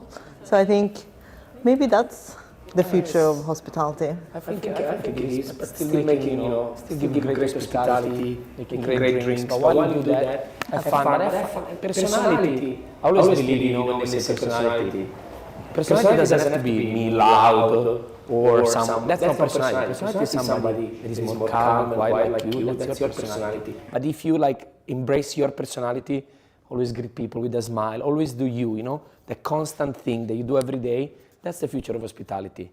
That's how, back in the day, hospitality business are still alive. When you go to Milano to have, I don't know, Luini's, the deep fried thing. Oh, go there. Because you know what they did for the last 50 years? They made it in the same way. You've been greeted with the same smile. You know, is it better? There's probably another place who makes this thing better. But it's the way they embrace their hospitality and their, you know, their character, you know, and constant act of doing things, I think. Panzerotti. I used to skip school. Talking about food now, before it was a call. Welcome to Food and Coffee. Yeah. So I used to skip school to go there. Skip school, go there. Don't skip school. And with that, I'm going to say thank you so much for everyone watching at home, because we have gone over time. So we are going to release everyone's time, because also it's quite late in Europe now. So they probably want to go to sleep. What time is it? 7. Oh, yeah. Come on. We're going to get in trouble. Or maybe not go to sleep, but they definitely want to go out for a drink, to a bar, to have fun. So thank you so much for This watching. is yours. Both. I have one for you, and I have this for you. Any last words? I'm just loving the Oprah moment, and one for you.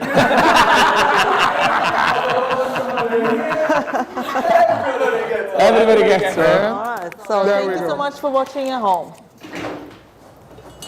Did you cut it? No. He's still going. All right. Okay.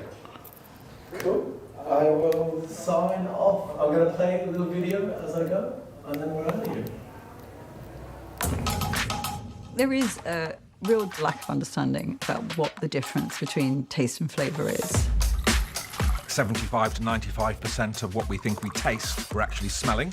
If you learn about flavour, it's like learning a language. 就像在另外一个不同的世界一样。 상큼하다, 시큼하다, 시다, all meaning like sour, but a little bit different type of sour taste. If I had to give up one sense, it would be my taste.